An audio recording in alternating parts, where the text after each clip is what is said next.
continuación, La Otra Cara.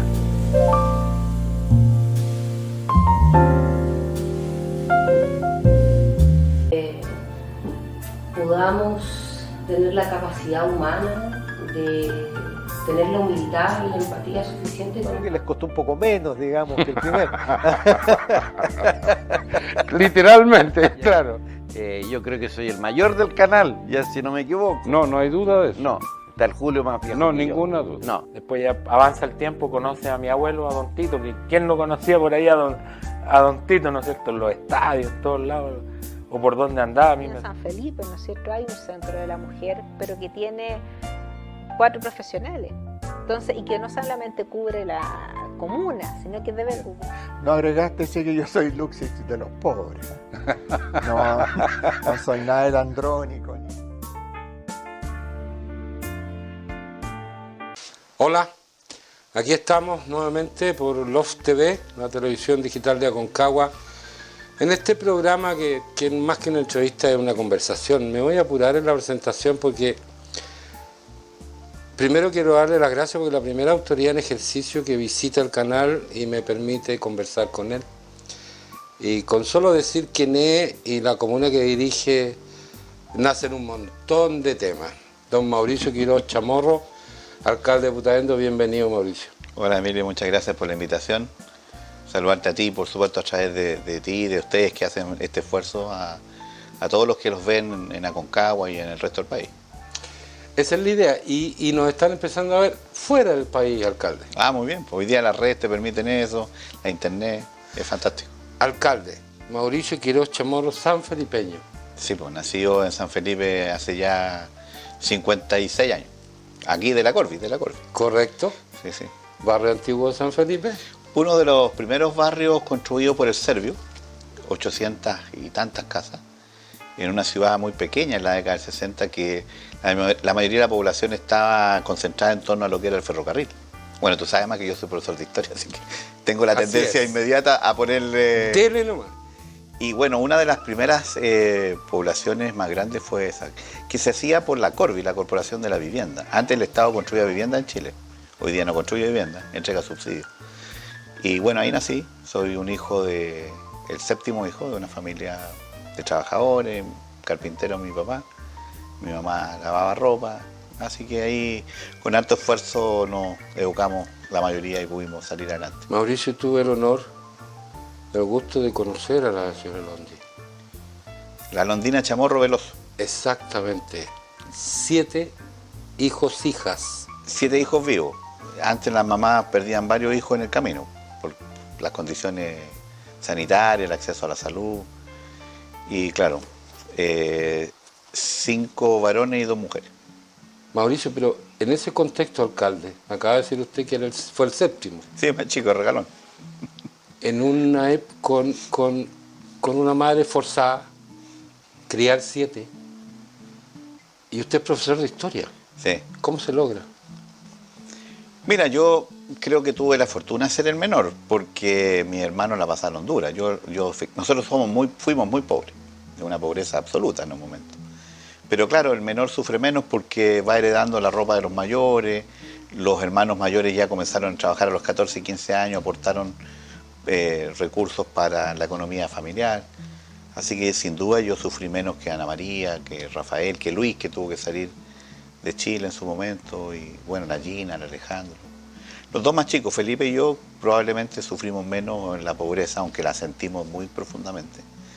Y yo creo que también entre todos se pusieron de acuerdo en que a lo menos uno tenía que ir a la universidad. Yo ingresé a la universidad en la década del 80, en el 84. Ninguno de mis hermanos pudo ir a la universidad, salvo Rafael, que estuvo en la escuela normal, que era como el equivalente en la década del 70, pero lamentablemente el golpe militar del 73 cerró las escuelas normales, él estaba en Chillán, y nunca pudo terminar la carrera. Así que como profesional puro, digamos, en términos reales, soy el único de los 7.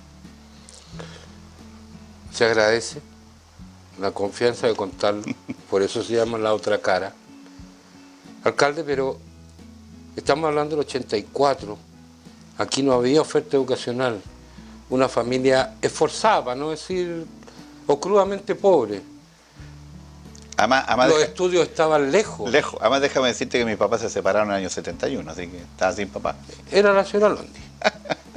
No lo quise decir, pero yo siempre vi a la señora Londi al Sí, frente de ese núcleo familiar. Independiente que nosotros nos conocimos siendo usted alcalde adulto ya, siempre Londi fue Sí. pero la oferta de estudio estaba afuera además, Sí. sin conectividad, sin buenos buses, sin WhatsApp, sin internet. ¿Cómo fue, Mauricio? Fue un poquito más complejo. Yo a los 15 años tomé la decisión de irme de la casa. Teníamos obviamente problemas familiares serios, pero además porque sentía que mi futuro estaba en la universidad. Yo me hice ese propósito. Y me fui a vivir a Concepción con uno de mis hermanos mayores, con Rafael, que me permitió acceder a una educación de un poquito mejor calidad en un colegio público, en el Liceo Enrique Molina Garmendia. Ahí hice el tercero y cuarto medio, me preparé para la universidad y quedé en lo que yo quería estudiar, que era historia, pedagogía en historia y geografía en la Católica Valparaíso. Sí, pues era una realidad bastante distinta a la de ahora. De hecho, alcanzamos a viajar en tren. Eran como 3 horas y media, porque era más barato, obviamente. Y no veníamos todos los fines de semana. Hoy día es impensable que un hijo que estudia fuera de San Felipe o de Putaendo no venga a ver a sus padres el fin de semana. Al revés, eso es como habitual. En esos tiempos no, pues uno venía una vez al mes, cada 15 días. Porque no se podía más. Claro, porque no se podía más. Ya, pero en una época además, alcalde, en donde estamos hablando de década de los 80, coincide un poco con la mía, en donde el financiamiento para estudiar era medio extraño. ¿Cómo lo hizo? O sea, estábamos viviendo en plena dictadura en donde se aplicó un modelo neoliberal a ultranza, que entre otras cosas obligó a familias pobres a endeudarse para siempre. Nosotros no tuvimos becas, yo no tuve ni beca, ni Para allá iba. no teníamos esta cosa que el CAE. Ilústrele a los jóvenes de hoy cómo fue esa época. Bueno, en ese tiempo tú si querías estudiar y eras de una familia pobre, firmabas un crédito con el Estado. Fiscal. Y nos endeudamos, el otro día nos estábamos acordando con Marisol, mi señora, que esas deudas yo tuve que repactarlas y negociarlas de una vez cuando ocurrió el caso del intendente de la región metropolitana, que el presidente Lago dice que era inaceptable que fuera autoridad y tuviese deudas con el Estado. Bueno, nos acordamos de eso, fue una gran deuda la que tuvimos que asumir para poder pagar la universidad. Yo estudié siempre con un crédito fiscal del 100%. No había otro. No había otra alternativa. La mayoría de los estudiantes de esa época lo hicieron de esa forma. Y bueno, y era difícil, pues era duro. Yo tuve la suerte, sí, no la suerte, la gracia, la fortuna de que mi hermana vivía en Valparaíso, mi hermana mayor, Ana María, se había casado por ahí por el año 71, 72, y estaba viviendo en Valparaíso cuando yo entré a la universidad y pude vivir con ella. Ella me facilitó una pieza y lo que sí tenía garantizado era lo menos una comida diaria, que era la comida de la noche cuando llegaba. Fueron tiempos duros. Claro, yo no se endeudaba y después salía a la universidad y tenía que comenzar a pagar, a repactar la deuda, los intereses. Fue un periodo bastante difícil, no para mí, para todos los chilenos y chilenas de esa época que las pasamos duras. Católica de Valparaíso. Sí. ¿Por qué historia? ¿Por qué profesor de historia? Mira, yo creo que eso surgió desde bien chico. Creo que puede haber sido una influencia, uno siempre es influenciado por alguien. La espontaneidad en la vida de las personas es bastante más esquiva, menos importante. ¿Ya? Yo creo que hubo una influencia muy importante en mi hermano mayor, que había estudiado pedagogía en la Normal de Chillán, como te conté, y que lamentablemente no terminó. Y había siempre en la casa, no obstante la pobreza, había siempre un libro, había siempre acceso a la cultura, habían conversaciones, largas conversaciones de política, clandestina, por cierto. Mis hermanos eran todos de izquierda, mi mamá era demócrata cristiana, o pro-demócrata cristiana, nunca supe si militó, pero era freísta a morir. Ahí conoció a grandes líderes del freísmo y de la democracia cristiana de Aconcagua. Y siempre hubo una tendencia, diría yo, a la discusión, al análisis político. Me recuerdo cuando peleaba con mi hermano Alejandro, que él estaba haciendo servicio militar el año 78 y yo le daba contra la dictadura y él me decía que eran los salvadores de la patria. Bueno, ahí estuvimos. Y yo creo que ahí fue construyéndose un poco el carácter y esta idea de poder estudiar historia y ser profesor. Es lo que siempre me gustó. Todo el mundo te dice cuando vaya a postular a la universidad, estudia esto, estudia Derecho, estudia Ontología, estudia Medicina. Y yo la verdad que siempre quise estudiar historia. Pero le hago la pregunta al alcalde, ¿por qué? Porque además tengo el gusto de conocerlo hace muchos años.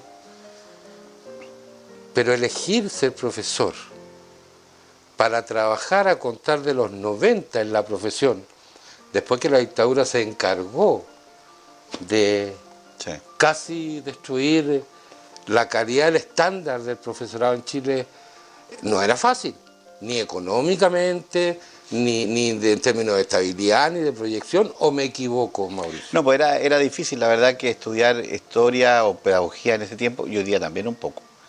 Es algo que por lo menos los padres o las madres no recomiendan mucho, pero como profesor, cantante. claro. ¿Ah? Aun cuando hoy día la profesión está mucho más dignificada, no obstante hay dificultades, los sueldos son mayores que lo que recibimos nosotros a partir del año 89, 90, 91. Y el trato, Mauricio, perdón. Sí, es cierto. Pero bueno, era lo que me gustaba. Yo, la verdad que pude terminar mi carrera y yo logré sacar la licenciatura también. En los estudios de la universidad me empezó a gustar también la geografía, que es una de mis pasiones. No solo la historia, me gusta mucho la geografía. Y de hecho, tuve la posibilidad de ser profesor ayudante en algunas cátedras por mis buenas notas, por supuesto. Y tenía mejores notas en geografía que en historia. Y logré hacer una gran amistad con un profesor que es Premio Nacional de Geografía, que es Jorge Negrete, que es muy conocido aquí en Aconcagua y en Chile también, Sí. a propósito del aporte que él ha hecho a la geografía a nivel nacional. Así que, mira, no sé, uno termina construyéndose también en el proceso. Hay cosas que uno tiene como preconcebidas, como, mira, esto me gustaría, por aquí va mi beta, pero yo creo que uno se va enamorando de las profesiones y de lo que eligió en el proceso. Y también en el proceso pedagógico de la escuela. Yo hice clases, pocas clases hice, porque después me dediqué a la política. Sí, pero sin embargo, creo que la formación profesional en eso hoy día, que lo vamos a hablar en el próximo bloque, tiene un desarrollo en el área política que es muy potente a propósito de la cultura, del patrimonio, del turismo. Pero, Mauricio, eso, la vocación, la convicción, lo difícil de estudiar, profesor. Hoy día los profesores avanzan en estas últimas 2 décadas en términos de derechos laborales, mejor trato, mejores ingresos, pero se nos viene encima que se echa a perder la otra cara de la moneda, el alumnado, Mauricio. ¿Qué opinas desde el punto de vista del profesor universitario lo que está pasando hoy en los colegios, en las salas, en las calles, Mauricio? Bueno, primero decirte que lo que pasa hoy en particular en Chile es que faltan profesores. Y se va a agudizar esa dificultad. Lo digo porque obviamente soy sostenedor de una comuna, soy alcalde y sostenedor del sistema de educación municipalizado. Están faltando docentes en distintas áreas. Ese primer mensaje, alerta. Algo hemos hecho mal, que no se están generando nuevos docentes, nuevos profesores en las distintas universidades. Alerta. Lo segundo, efectivamente, ha habido un cambio sustancial, sobre todo en la educación municipalizada, en torno a la calidad del proceso educativo, en donde al parecer hay un actor que no está, que son los alumnos. Hay una complejidad en términos de la recepción o la receptividad de los niños y niñas a partir del enorme esfuerzo que hacen docentes, asistentes de la educación, los padres, que ponen todo el esfuerzo y lo que tienen como recursos también culturales para los efectos que los niños aprendan. Hay un proceso complejo. Tampoco es tan exclusivo de la época que vivimos. Yo creo que cada época, cada década o cada cierto tiempo histórico se generan ciertos procesos complejos en la educación. Hay que recordar la reforma universitaria del año 1920, 1930, en distintos países de Sudamérica. Hay que recordar lo que fue la reforma universitaria de la década del 60, porque había una crisis también desde el punto de vista de los procesos de aprendizaje. Lo entiendo, alcalde, pero habrá correlatividad en términos de pelea en el patio, pegarle a un profesor, agarrar a garate a una profesora, incendiar la dirección. No, pues evidentemente, si uno lo analiza desde el punto de vista de la conflictividad que se genera, tanto en el aula, en el patio, en la comunidad escolar, sin duda que estamos con una tensión, yo diría, adicional. Ahora, eso pasa porque una sociedad también se va construyendo en torno a los individualismos, en torno a resolver los conflictos a golpe. Esto no es exclusivo. Mira, lo que ha pasado particularmente este año desde el punto de vista de la convivencia escolar y de lo que yo he señalado en el caso de Putaendo claramente como delitos o faltas graves, desde el punto de vista del hacerle daño al otro, es producto también de una sociedad que está enferma, que tiene dificultades absolutas, que no es capaz de procesar sus diferencias, que no es capaz de tolerar al otro que en tanto es distinto. Entonces, y eso pasa en la educación municipalizada, la subvencionada, la particular, en todo. en todo orden de cosas. Pasa en los estadios de fútbol el fin de semana, entre los niños, las niñas, los adultos. Tenemos una sociedad que es cada vez más agresiva, que no logra, repito, procesar sus diferencias. Y eso es un proceso de aprendizaje de larga duración. Y yo creo que si no ponemos atención en eso, vamos a tener más dificultades. Y en un minuto, alcalde, de nuevo desde el punto de vista pedagógico o personal, como autoridad, ¿qué pasó cuando el profesor entraba a la sala y uno se paraba instintivamente? En la micro subía una persona y uno se paraba instintivamente. Y buenas tardes, señor, buenos días, señor. ¿Qué pasó, Mauricio? Yo creo que fuimos confundiendo en el transcurso de los 80 y 90 fundamentalmente los roles que cada uno tiene que jugar en este proceso. Fuimos confundiendo los deberes con los derechos, o fuimos exigiendo derechos, pero no cumpliendo ninguna obligación.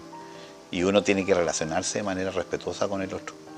Y no solo porque es profesor o maestro, maestra, sino porque es un ser humano que requiere un respeto mínimo para generar un estado de confianza o de vínculo no menor. Los niños y las niñas están en el establecimiento muchas veces más tiempo que en sus casas. Entonces es evidente que se le restó autoridad a los profesores. La autoritas. La autoritas es el estatus que tú tienes a partir del conocimiento que adquieres. La autoritas no es el poder, no es la potestas. Entonces lo que perdieron los profesores fue autoridad. Y yo tengo la impresión que en eso contribuimos todos. Contribuimos los padres, que nos empezamos a involucrar en procesos pedagógicos para los cuales no estábamos preparados. También el modelo de segregación sociocultural de los establecimientos. Yo soy de una escuela básica hoy día municipalizada, que estoy orgulloso de ser, de la John Kennedy, pero en la John Kennedy estudiábamos un variopinto de clases sociales, de estratos sociales, de educaciones. Estaban los hijos de los obreros de la Córpora, o de la Aconcagua, como se llamaba antes, los hijos de todas las fábricas, estaban los carpinteros, los albañiles, pero también estaban los hijos de los docentes. Y la pelota era la misma. Estaban los hijos de los médicos del barrio, de los abogados del barrio. Y hoy día eso, no hoy día, desde el 80, no existe. Entonces tú también tienes ahí un proceso complejo de deterioro de lo que yo podría denominar la densidad cultural de esos espacios donde se genera lo virtuoso que es el proceso educativo. Alcalde, nos va a dar el pie para el próximo bloque, lo vamos a dejar descansar un ratito y volvemos.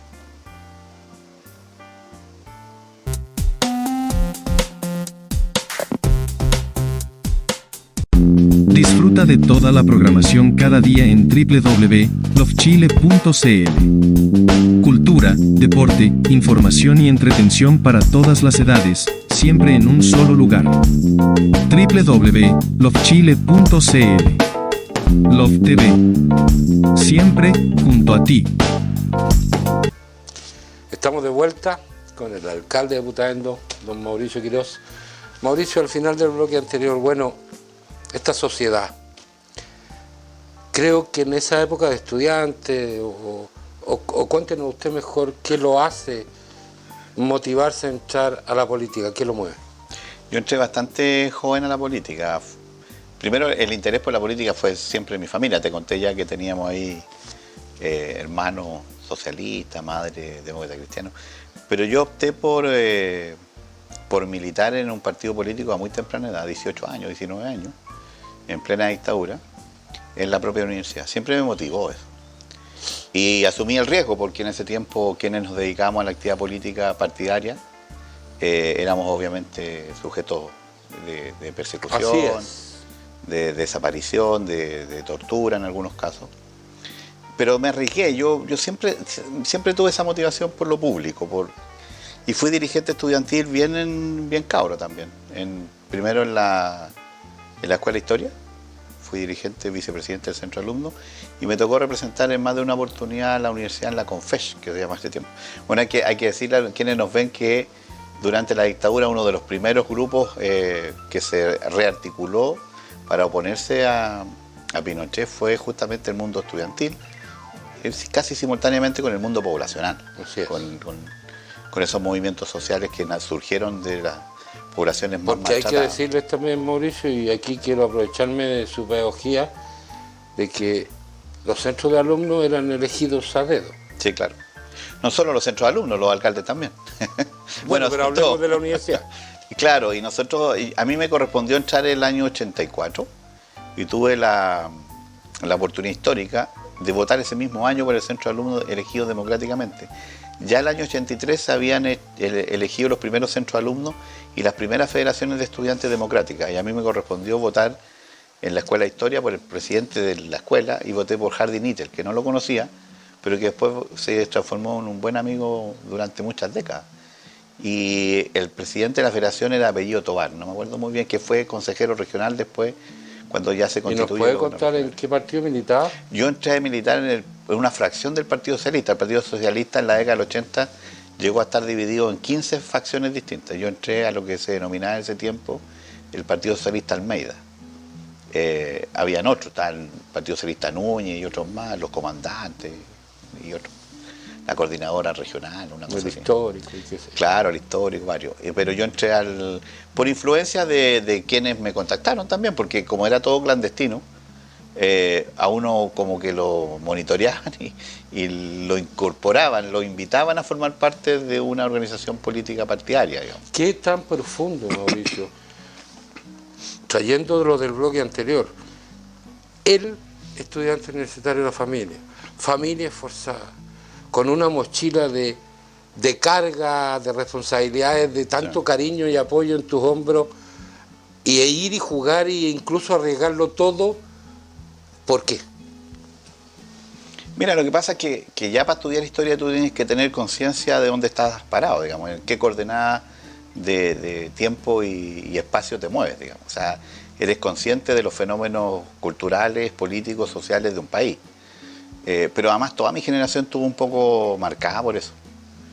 Quizá una de las cosas interesantes del análisis es por qué en un momento tan duro de la historia de Chile, tantos jóvenes como yo, como tú, como muchos, digamos, tomaron la opción de formar parte de esos movimientos que se oponían a la peor dictadura de la historia de Chile, digamos, y que estaba en riesgo obviamente la vida de las personas, digamos, de quienes éramos parte de esos articulaciones, conglomerados políticos. Y yo creo que lo hicimos fundamentalmente porque vimos allí una posibilidad cierta de contribuir a recuperar la democracia.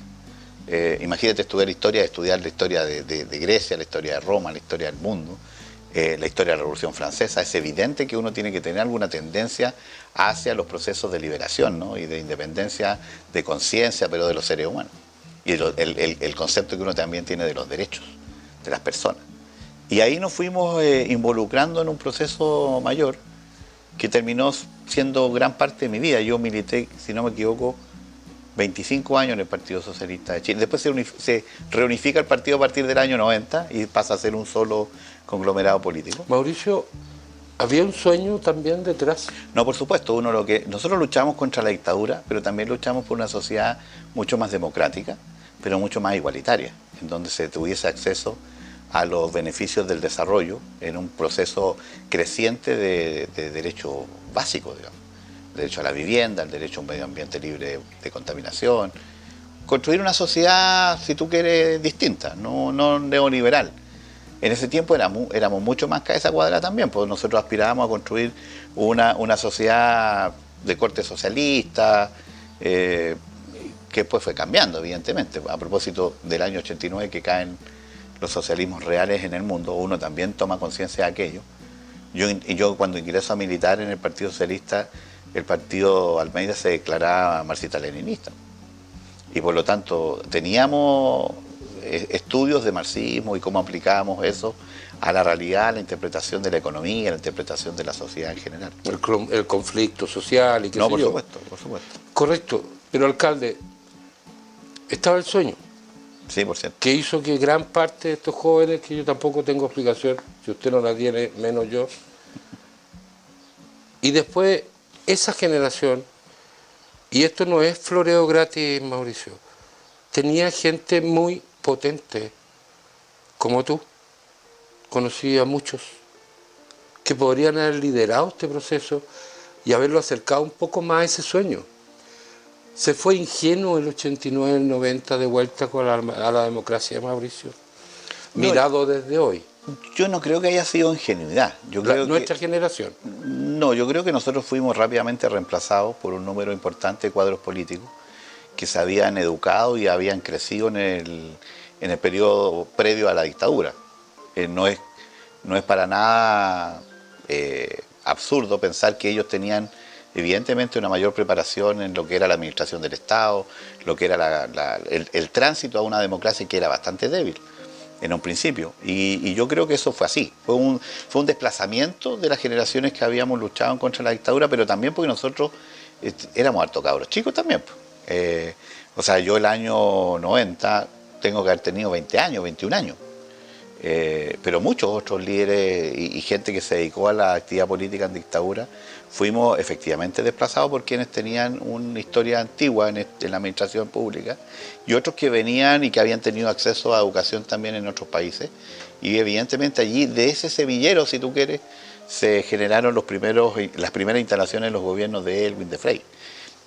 Yo diría que en la década del 2000 hubo como una retoma de muchos de los que fuimos parte del movimiento estudiantil a nivel nacional en distintas regiones, y nos correspondió también desempeñar algunas actividades en el Estado. Y en esa época lo invitan a usted a participar del gobierno en particular. ¿Cuál fue su primera participación en un gobierno como autoridad pública?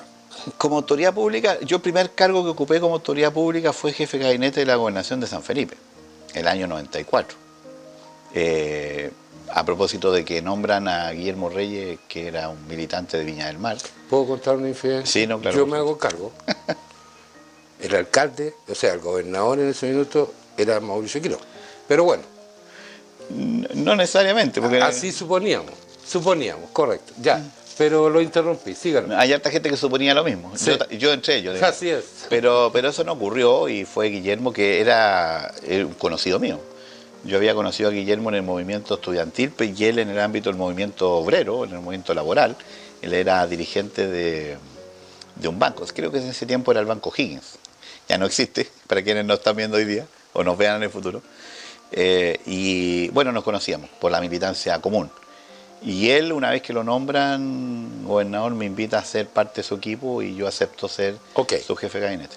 En Aconcagua. En San Felipe, claro. Después de eso, Mauricio. Bueno, después me fui a trabajar, tuve una oportunidad de empleo bien interesante porque me permitió además conocer prácticamente la región completa. Con la salvedad de la comuna de Santo Domingo, yo me conozco el resto de la región con lujo de detalle. Y porque me fui a trabajar al Ministerio de Agricultura. En la Comisión Sequía había un Ceremi, Sergio Ibaceta, que siempre voy a estar agradecido de él, que era Ceremi, y me pidió que lo asesorara, y trabajamos juntos 5 años. Y viajaba todos los días a Quillota. Cuando este drama de la sequía sí. Estaba en ciernes. Ya veníamos, cuando asume el gobierno de Eduardo Frei, el año 94, Chile Central venía con un problema de sequía más o menos grave. Y se prolongó durante por lo menos 3 años. Yo diría que después de la sequía que afecta el 2019 a la región central, la que sigue en intensidad y en profundidad es la sequía del 94-97, creo yo. Las estadísticas dicen aquello, pero eso lo vivimos. Yo fui coordinador regional de la Comisión de Sequía, trabajamos mucho con los gobernadores, mucho con los alcaldes, y eso me permitió obviamente crecer, aprender mucho, de la gente del INDAP, del SAC, de CONAF. Aprendí mucho, fue un trabajo que a mí me llenó de mucha satisfacción. ¿Y qué opina, alcalde, cortito, ahora al que es alcalde, más esa experiencia de lo que está pasando hoy con el río Aconcagua? Bueno, y el manejo hídrico. Lo que ocurre es que ya en la década del 90 uno vislumbraba que el tema de la sequía iban a ser ciclos cada vez más prolongados y más profundos de escasez de recursos hídricos. Pero todos teníamos la expectativa o la pretensión de que el año que sigue iba a ser mejor. Y eso no va a ocurrir. O por lo menos ahora ya nos damos cuenta, 15 o 20 años después, que eso no va a ocurrir. Que hoy día el problema o la expresión de la sequía, la falta de recursos hídricos, es más bien un problema estructural. Ha cambiado efectivamente el clima en los últimos 35 o 40 años, y aquí donde llovían 270 milímetros, lluevan con suerte 130. En el peor año llovieron 36 en el 2019. Y por lo tanto hoy día se habla de una condición más bien, en donde tenemos que adaptarnos a un cambio climático acelerado, en donde nuestro clima se va a parecer más a lo que es la región de Coquimbo. ¿Y qué significa para usted adaptarnos? Mira, lo que ocurre es que la adaptación es una palabra bien cliché, pero que está de moda, y se va a poner, les digo al tiro que se va a poner cada vez de moda, más de moda. Adaptarnos es hacer todos los procesos productivos, por ejemplo, o todas las formas de nuestra vida a una condición nueva. O sea, no va a llover lo que llovía en la década del 80, en la década del 90, en la década del 60. Para allá voy, Y por lo ¿hasta tanto, dónde debiera llegar esa adaptación? la adaptación tiene que ser primero una conducta. Nosotros tenemos que cambiar nuestros hábitos de consumo, nuestros hábitos productivos. Uno no puede seguir regando, por ejemplo, en el mundo campesino, a riego tendido, como se dice, o digamos, abriendo la compuerta del canal y que se inunde el potrero. Si no hay riego tecnificado en un porcentaje significativo, o sea, de más del 90 o 95% de un predio, ese pequeño agricultor mediano o grande está condenado al fracaso. No va a lograr resolver la ecuación mágica: agua, tierra y un producto que permita ser comercializado. Y esa es la gran crisis que se está viviendo hoy día en el Chile central, que no afecta solo a Concagua, que se está extendiendo ya hasta la región del Maule incluso. Estoy de acuerdo, pero 2 o 3 tips, alcalde. Y usted me corrige si estoy equivocado, esto es desde el ciudadano. ¿Es eficiente que el manejo del agua potable de consumo humano siga en manos privadas de la forma en que se hace, sin invertir, perdiendo? El otro día escuché una estadística que no sé si será cierta o no, cuánto se pierde de agua. Sí. ¿Eso es parte de la adaptación o es imposible? No, yo creo que tenemos que rápidamente tomar decisiones al respecto. Desde el punto de vista de la sanitaria, hacer más eficiente el proceso. Ellos primero no pagan por el agua. Ellos potabilizan y ahí cobran. Pero el agua les es gratis, primera cosa. Segundo, el agua potable no es el gran consumidor de agua. Correcto. Es la agricultura. Y por lo tanto, si tú divides la torta del agua disponible por actividad económica, claramente el 70-80% en algunos casos es el agua para la producción agrícola. Si yo me paso un poquito en enjuagarme los dientes, no me debo castigar tanto, no soy tan culpable como otros. Claro, pero aquí hay que tener una mirada más integral, ¿no? Sí, pero volvamos a lo de VAR. Pero es verdad que con campañas de ahorro de agua no se resuelve el problema. Okay. Ayuda, contribuye y hay que hacerlo. Por eso ahí hay conductas. Y es una buena conducta cultural. Es una buena conducta, no lavar el auto todos los días, porque además no se te deteriora el auto si está con algo. No barrer con el chorro de la manguera. Claro. Okay. Y también ir reemplazando el verde. Nosotros tenemos una cultura del verde, del pasto, que viene de los franceses. Los españoles no tienen nada que ver con esto, no son nuestros ancestros. Las plazas en España y en muchos países europeos son plazas duras, que no tienen verde. Eso fue a los franceses y a los ingleses lo que se le ocurre hacer de la plaza un parque. Entonces incorporamos dentro de nuestros genes el que lo bello es el alfombra verde, harto verde, que hay que regarla todos los días. Bueno, eso no va a ser posible en las próximas décadas. Tenemos que reemplazar eso. Ya, pero nos queda poquito, alcalde. Ya me contestó lo de VAR clarito. Pero también el tema de la propiedad. Los cerros llenos de palta. Bueno, ahí hay un doble crimen. Primero porque son cultivos que no son propios a las características climatológicas de la zona donde vivimos. La palta no es un producto que se haya adaptado de buena forma. La palta es un subtropical que consume por su origen mucha cantidad de agua, pero adicionalmente porque es un doble crimen, porque se instalan en los terrenos que nunca fueron de riego, que son los terrenos de ladera de cerro. Uno debe preguntarse por qué ha crecido enormemente la superficie de plantaciones en la cuenca del río Petorca, en el Ligua y ahora en Aconcagua. Fundamentalmente por una razón. Primero porque son suelos más baratos. Y segundo, porque la tecnología te permite llegar a cotas de altura que antes era imposible. Y agrégale un tercer elemento: la palta sufre mucho con las bajas temperaturas. Y sobre los cerros, o en las laderas de cerros, se puede morigerar un poquito más la temperatura, que en el valle, en el fondo, es de 2 o 3 grados bajo cero. En los faldeos no hay 2 grados o 3 bajo cero. Alcalde, y hay un cuarto elemento, perdón, director, que no sé si sigue existiendo, corríjame si... No. Que además estos grandes inversionistas después pueden optar a que les devuelvan plata. No, por supuesto. Hoy día ya todos no tanto. Nosotros. Hoy día ya el no, Estado. Sí, ya no tanto. Ya. Porque la ley de fomento al riego y drenaje ha ido cambiando el punto de vista de quiénes son los beneficiarios. No, desde la década del 70, instalada la dictadura, la bonificación que hace el Estado a las plantaciones, al riego, a las plantaciones forestales. Todo el sur de Chile completo fue forestado gracias al recurso de todos los chilenos. Esto de que los grandes empresarios forestales pusieron plata a su bolsillo es hasta por ahí nomás. Esa es la ley 701. Y la ley, obviamente, la 18.450 creo que se llama, si es que todavía la misma, que es la ley del fomento al riego y drenaje también, pues te subsidiaba hasta un 70-75% del valor del riego tecnificado. Entonces, claro, hay una conjunción también de esfuerzo empresarial, sin duda, pero fundamentalmente con un alto porcentaje de subsidio público. ¿Puedo hacerlo como el alumno? ¿No Ya. como el profe? Ya, no. El empresario que tiene espaldas para acudir a un crédito, a un préstamo, pidió un préstamo por 100, lo transformó en inversión de riesgo y el Estado de Chile le devolvió 70. Claro, lo que ocurre Y es se que... quedó con todo lo, con toda la Exactamente. inversión. Y es peor aún, porque no es un crédito, es un subsidio.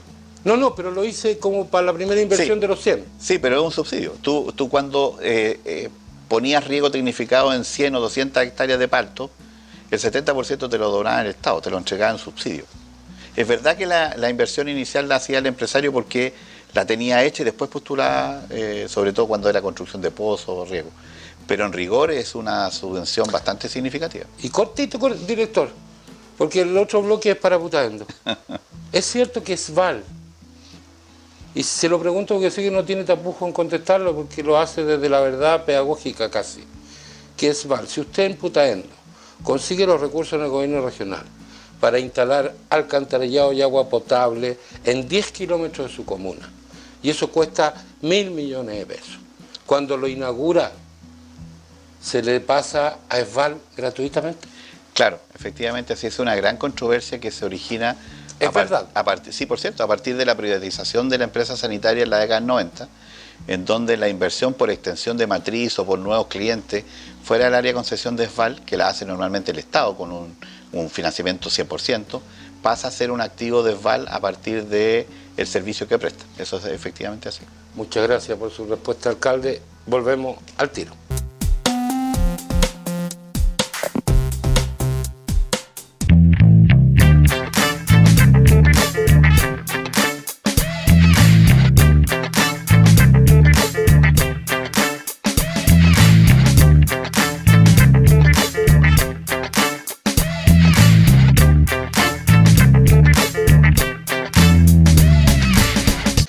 Bueno, estamos en esta grata y muy entretenida y valiosa conversación, alcalde. A propósito del agua, dejé afuera un factor que tal vez incide y quiero que se explaye un poco, que tiene que ver con la minería.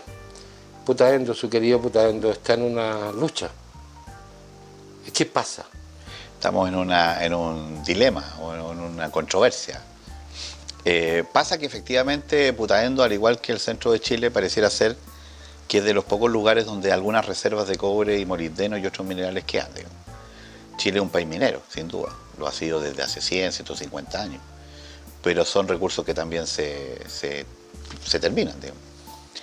Y algunas mineras han puesto hace ya harto tiempo, del 95, 97 del siglo pasado, han puesto su ojo en el Chile central y uno de esos distritos eventuales de explotación minera es Putaendo, la cordillera putaendina.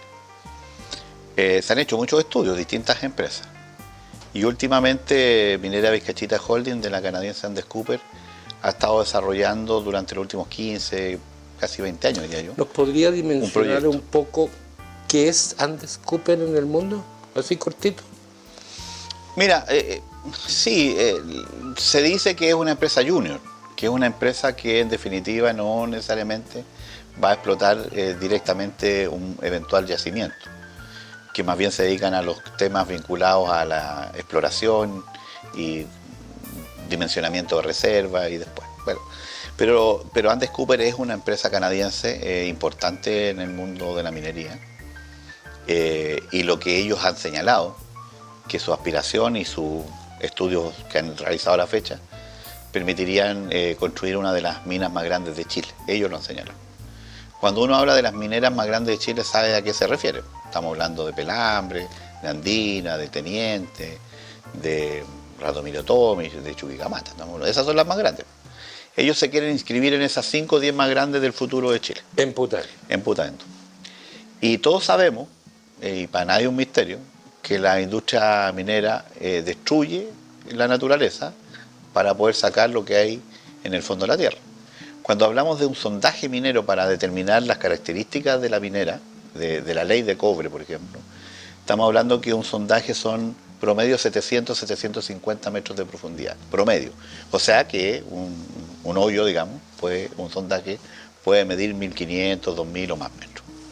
Pero además cuando uno, y esto en Chile minero se lo explican de chiquitito en el colegio, cuando uno ve efectivamente la minería en Chile, ve lo que significa la destrucción de la cordillera para poder obtener el recurso. Entonces, yo soy de los que cree que hay que dejarse de eufemismo, porque esto de la minería sostenible, sustentable, es un chiste. Ahora inventaron esto de la minería verde. No es así, la minería por naturaleza es la destrucción de la cordillera para sacar el mineral, para obtener una tonelada. Extractiva. Sí, para obtener una tonelada de cobre hay que mover montañas completas. Y por lo tanto, por eso desde hace mucho tiempo, en el caso de algunos actores locales, han estado discutiendo, peleando y enfrentándose a la posibilidad de esta destrucción de la naturaleza, la cordillera y el impacto que significa en las comunidades. Y eso tiene la misma legitimidad, oponerse a la gran minería extractivista y además que destruye la naturaleza, tiene la misma legitimidad de los que creen que es mejor destruirla para tener un empleo o para aumentar los recursos de su familia. Por lo tanto, la postura tiene que ver con cuáles son las convicciones que uno tiene con respecto a esta materia. Y nosotros, y mucha gente, y yo en particular, creemos que Putaendo no requiere destruir la cordillera, no requiere poner en duda o en entredicho su enorme patrimonio cultural, medioambiental, para que el beneficio le llegue fundamentalmente a los que sabemos. Es verdad que pueden generarse mejores empleos, pero ¿cuál es el costo que hay que pagar? Y fue parte, perdón, de lo que usted dijo transparentemente que haría si lo elegían alcalde. Ahí hay un compromiso. Sí, claro, yo siempre señalé desde antes de ser alcalde, desde antes de pensar de ser alcalde, que mi opción no era que se incorporara la matriz productiva de Putaendo, la gran minería del cobre, además en una zona que es la naciente del río Putaendo, en el río Rosín. Usted comprenderá, estimado Emilio, que no solo se destruye la cordillera, hay que desviar el río, porque probablemente un número significativo de las reservas están en la cuenca propiamente tal. Es un río muy estrecho, de laderas muy cercanas. Y el impacto ambiental que se va a generar en el suelo, en el agua, en la calidad del agua, en el aire, en el impacto que se va a significar en los ecosistemas de altura, en los glaciares, en este caso, por ejemplo, en la flora y en la fauna nativa, es irreparable. No existe ninguna posibilidad de compensar eso, porque también se dice, no, pero negociemos algo, ¿ah? Unas pelotas de fútbol, unas cositas por aquí y por allá, compensan todo, o pagamos impuestos, que es otra gran mentira, porque efectivamente las mineras pagan impuestos, pero no es ni un tercio de lo que se paga en otros países del mundo por hacer la misma actividad. Entonces hay muchas cosas que hay que ir haciendo pedagogía, pero desde el punto de vista de la postura, desde donde yo me instalo como autoridad local, como alcalde, obviamente mi rechazo es rotundo. No tengo ninguna animadversión a esta empresa. Yo lo que quiero es que no se destruya la naturaleza. Ese es el foco. Exactamente. Da lo mismo quien venga. Da lo mismo, porque no solo está Andes Cooper. Hacia el sur oriente está Anglo American, con un proyecto que se está desarrollando en la comuna San Esteban, que limita con nosotros, y hacia la zona más alta, en el sector del Estero del Chilón, ahí son pertenencias de Tech Chile, que es una empresa minera también importante en el norte del país, que ha puesto su ojo en el mismo lugar, la unidad geológica, digamos. Mauricio es un alcalde de una comuna pequeña, sin ofender. No, pues somos pequeños. Por eso, de una comuna pequeña, rural. ¿Cómo se entera de estos grandes avistamientos que hacen desde no sé qué lugar? ¿Cómo se entera de lo que quieren? A ver, lo que ocurre es que alguna información es pública. Y porque estas empresas también tienen que captar inversores. Entonces ellos mismos se encargan de vender el proyecto minero en Canadá, en Estados Unidos, en Inglaterra, en la bolsa, etcétera, capturando inversores para poder seguir haciendo su etapamiento hasta poder en algún momento dimensionar las reservas y poder explotar una mina. Eso es así. Son procesos largos, a veces duran 5, 10, 15 o 20 años. Y por lo tanto hay un porcentaje de información que ellos mismos nos entregan. Primera consideración. Ahora, ¿qué es toda la información o parte de la información? Efectivamente es así. Por ejemplo, en el caso de la resolución de calificación ambiental que aprobó los 350 sondajes, Minera Vizcachita omitió información relevante. Por ejemplo, dijo que habían alrededor de 98 especies de flora cuando nosotros tenemos un registro de más de 260. Y suma y sigue, digamos. Ellos dijeron que no iban a intervenir el río, que no iban a utilizar, que las aguas que se iban a utilizar en el proceso de sondaje le era propia, pero la verdad que todos teníamos la certeza de que esas aguas no le eran propias, no tenían derecho y que estaban usurpando agua, digamos, del río Rosín. Tanto así que hace un tiempo corto, hace pocos meses, la Corte Suprema ratificó una multa en contra de Minera Vizcachita por usurpación de agua. O sea, el mismo delito de los palteros, de la gente que en Petorca y en Cabildo han usurpado agua durante décadas, la minera también lo hizo. Entonces, claro, pero hay información y los otros vamos construyendo, hemos ido desde el 2015, 2016, construyendo información relevante, levantando información de base, como se denomina. Los movimientos socioambientales han financiado investigación. El municipio, este es el único municipio en Chile, o prácticamente el único, que ha financiado investigación científica, con expediciones, con colaboraciones de glaciólogos, de botánicos, de ingenieros forestales, de mucha gente que ve la defensa de la naturaleza y de los ecosistemas como un elemento que también puede contribuir al desarrollo económico de los pueblos y de las comunidades. Nosotros creemos que la matriz histórica, la identidad cultural de un pueblo como Putaendo está vinculada a la agricultura, Quiero al comercio. caer ahí, alcalde, pero antes de eso, un par de preguntas, ¿cómo usted las contesta? Su gestión, usted está electo por un periodo. Sí. Esta controversia, ¿por qué le preguntaba a quiénes han descubierto, si todos sabemos? Ellos deben tener un presupuesto, un par de operadores, y cuando algo se judicializa tanto, se alarga. Y la autoridad no solo necesita un llamado a teléfono del presidente del directorio para decirle, oye, contrata esto, la autoridad tiene que manejarse muy bien, los recursos no sobran, se necesita para otras cosas. ¿Cómo se compite? Y esto se alarga y se alarga y se alarga. ¿Cuál es el futuro concreto, alcalde? Esta es una pelea que no va a terminar en este periodo. No, por supuesto. Ok. Si esta pregunta me la hubiese hecho hace 10 años atrás, lo más probable es que yo le hubiese dicho que no teníamos muchas perspectivas ni posibilidades de enfrentar exitosamente este desafío de impedir que se destruya la naturaleza en Putaendo a través de las mineras. ¿Y por qué digo hace 10 años? Porque desde ese tiempo hasta ahora hay varios ejemplos de proyectos emblemáticos en Chile que no han terminado siendo ejecutados a propósito de la toma de conciencia de mucha gente de lo que es la naturaleza y de lo que debemos heredar a nuestras futuras generaciones. Segundo, de que efectivamente es posible construir modelos de gestión y modelos de desarrollo social comunitario desde la base y desde la identidad de los pueblos. Estoy hablando de Pascualama, Sí. estoy hablando de Hidroaicén, estoy hablando de Los Rulos, que se desistió hace poco tiempo de instalar una termoeléctrica en Limache, de Dominga. Entonces nosotros estamos en este nuevo contexto, en el cual a partir de las dificultades que existen, que son reales, esta es una pelea entre David y Goliat, en donde efectivamente además el Estado tiene una musculatura bastante débil para los efectos de la evaluación de los proyectos. Al final, Emilio, el Estado le termina mejorando los proyectos a las mineras. Eso es verdad, con las observaciones, corrija esto, mándeme otro paper, hágame un estudio de base. Y todos sabemos que un poco el Estado chileno hace eso, y por lo tanto también es un contexto. Pero nosotros estamos bastante más optimistas. Creemos que efectivamente hoy día, a partir de la movilización social, a partir de la toma de conciencia, pero a partir de un contexto mundial distinto. Yo siempre digo lo siguiente: todos disfrutamos de la electromovilidad, todos disfrutamos de la tecnología, todos disfrutamos de la internet, de los computadores, de los celulares, que tienen un alto componente de cobre. Y por lo tanto no podríamos negarnos a que ese sea una base elemental y fundamental del desarrollo humano. Okay. La gran pregunta que tenemos que hacernos todos, en Chile, en Putaendo, pero también en Estados Unidos, también en Canadá o en China, es que cuál es el costo que las comunidades tienen que pagar para que nosotros usemos un celular de última gama. O tengamos un Tesla, un vehículo que se mueve por energía solar, ¿no? O con baterías, ¿no? Y nosotros creemos que llegó el momento de cambiar el paradigma y decir que los pueblos, las comunidades tienen legítimo derecho a autodefinirse cuál es su futuro y no tienen que necesariamente aceptar la imposición de un modelo de desarrollo extractivista que lo único que hace en términos reales es aumentar en los capitales internacionales con recursos que son gigantes y dejan pequeños recursos acá como dádiva para que nos sintamos como incorporados a un proceso de desarrollo que no es tal.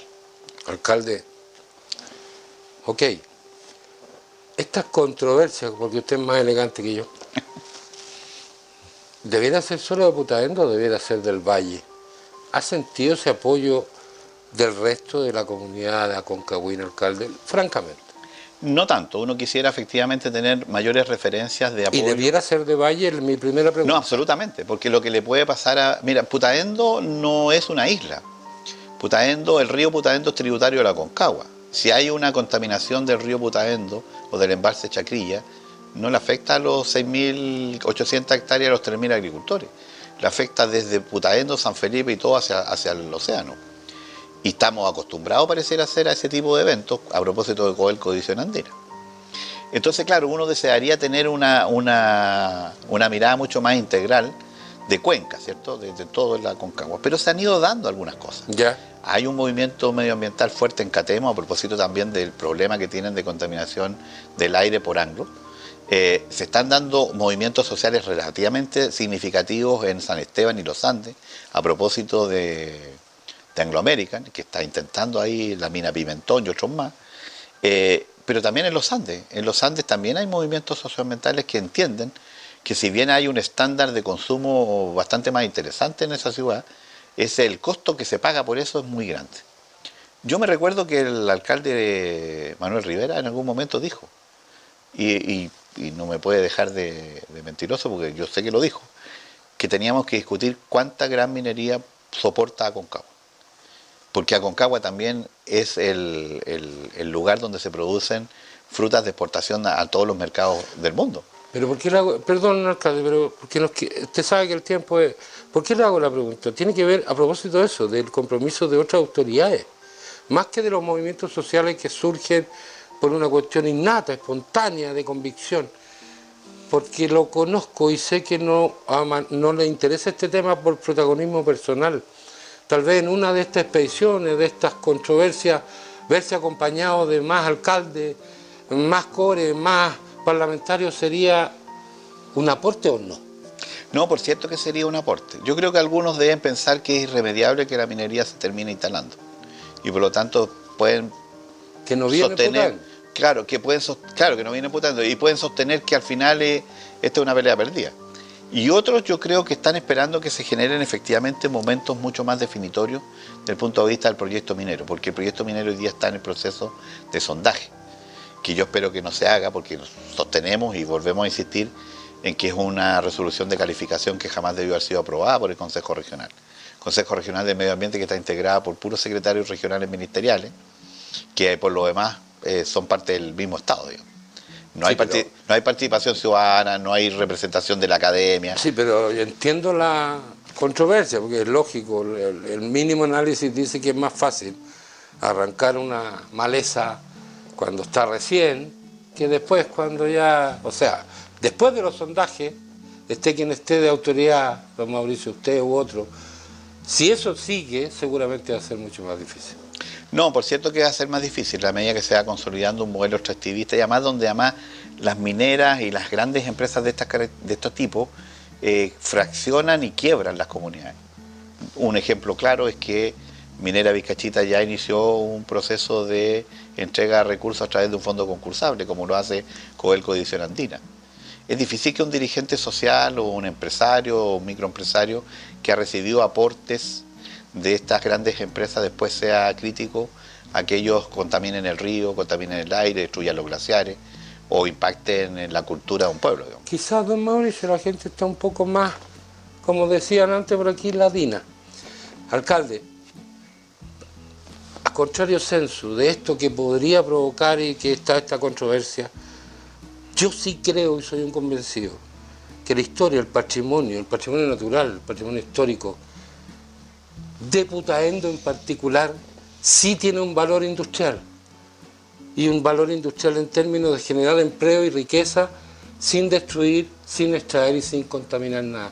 El turismo, el patrimonio, que es su tema, alcalde, por favor, le dejo las cámaras para que se explaye. Yo creo que como muchas otras personas, que nosotros tenemos una identidad de pueblo, una identidad cultural arraigada en el proceso agrícola, en lo que es la cultura y el patrimonio, que a partir de lo que es el turismo puede generar ingresos significativos para las familias putaendinas. Es difícil sostenerlo, es fácil hacer el discurso, porque en la práctica efectivamente es un proceso de larga duración, no se resuelve tan rápido. Y poco creíble. Y poco creíble, pero nosotros tenemos instrumentos. Tenemos disponible un plan de desarrollo turístico financiado por el gobierno regional, ejecutado por la Universidad Católica del Paraíso, que arroja las líneas estratégicas de las acciones que hay que desarrollar en los próximos 10 años, y adicionalmente hemos logrado ser premiados, distinguidos con lo que se denomina la zona de interés turístico, la ZOIT, son pocas comunas en Chile, que apalanca recursos de distintos ministerios, distintos servicios públicos para hacer posible un eje de desarrollo vinculado al tema del turismo. Pero no es suficiente. Evidentemente requerimos ponernos al día en la diversificación productiva de la agricultura. Tenemos tremendos desafíos ahí, no podemos seguir produciendo lo mismo en base a un cambio climático tan acelerado. Tenemos que mejorar los canales de comercialización. Tenemos que hacer más atractiva nuestra comuna también para que ingresen capitales en otros ámbitos. Por ejemplo, en el propio ámbito de la gastronomía, de la hotelería, de los circuitos turísticos de intereses especiales. Pero lo que yo siento profundamente, y yo espero que eso quede reflejado en el plan de desarrollo comunal que hemos comenzado hace una semana a elaborar, que hay una matriz productiva sólida. Y que a partir de esa matriz productiva, que se basa en la agricultura, el comercio, el turismo y el patrimonio, podemos tener efectivamente un Putaendo distinto, mucho más equilibrado, con más equidad territorial, con acceso a bienes que se lo merecen los putaendinos y putaendinas, porque hay que construir los alcantarillados rurales, porque hay que tener garantizados los sistemas de agua potable en buenos estándares, porque hay que tener mejores caminos. Fíjate que desde la década del 90, que en Chile no se hace un esfuerzo sistemático y progresivo de mejorar los caminos rurales. Los parchamos, con suerte. Este año Vialidad ha hecho el ridículo prácticamente en la región y en Aconcagua también, porque casi no ha habido mantención de caminos rurales. Y por lo tanto requerimos efectivamente también mayor presencia del Estado. Esto no se resuelve en la libre oferta y la demanda, esto se resuelve con un aporte significativo del Estado que apueste y discrimine positivamente hacia zonas como Putaendo, que efectivamente son zonas de rezago desde el punto de vista de la inversión pública. Lo que se invierte en Putaendo efectivamente es mucho menos de lo que se invierte en otros territorios. Y eso le pasa a Petorca, y eso le pasa probablemente también a San Esteban, porque somos comunas más periféricas de la región. Y en esa perspectiva, sin duda, que la inversión pública es relevante. Pero hay una mirada reconocida por todos los que nos interesa el tema, medios de comunicación, alcalde y todo, independiente de que este es un esfuerzo de mediano y largo aliento, de que hay un signo, un sello. Y yo estoy convencido, o sea, creo que la diferenciación también en estos temas es incalculablemente valiosa. Y es Putaendo el primer pueblo libre de Chile. Sí, claro. No hay otro. No hay otro. Esa singularidad es la que tenemos que aprovechar para los efectos de ir apalancando y mejorando también nuestros niveles de inserción en los mercados nacionales e internacionales del turismo con un interés específico, que puede ser justamente el tema histórico patrimonial. La ruta del ejército. El ejército no pasó por otro lado, pasó ningún por otro lugar. Pasó por Putaendo. No es suficiente eso. Te anuncio que en el mes de febrero del año 2023 vamos a formar parte de Flamas, que es una federación latinoamericana de municipios y comunas sanmartinianas. Nos vamos a trasladar a Yapeyú, que es la localidad rural en la provincia de Corrientes de Argentina, donde nació José de San Martín. Yo soy sanmartiniano también. Y vamos a firmar un convenio con muchos municipios de Sudamérica para poner en valor la ruta del ejército, y ojalá en algún momento esta ruta también sea protegida desde el punto de vista de un estatus del Consejo de Monumentos Nacionales. Y por qué no, que la UNESCO también lo reconozca como Patrimonio de la Humanidad. Felicitaciones, agradecido por su visita. Nos ayuda mucho este proyecto local. Déjenos un mensaje a quienes nos ven, alcalde, por favor. No, decirle a quienes siguen este medio en las distintas plataformas, en las redes sociales, que confíen en las nuevas generaciones. Aquí hay un esfuerzo importante de este medio, pero también de otros que están buscando aquellos nichos que permiten informar, llegar a cada uno de sus hogares y plantearles una mirada distinta, una cara distinta de todos los temas que son relevantes, en este caso de la provincia de San Felipe de Aconcagua, la región de Aconcagua y de Putaendo. Muchas gracias. No, muchas gracias a ustedes por la invitación. Nos vemos.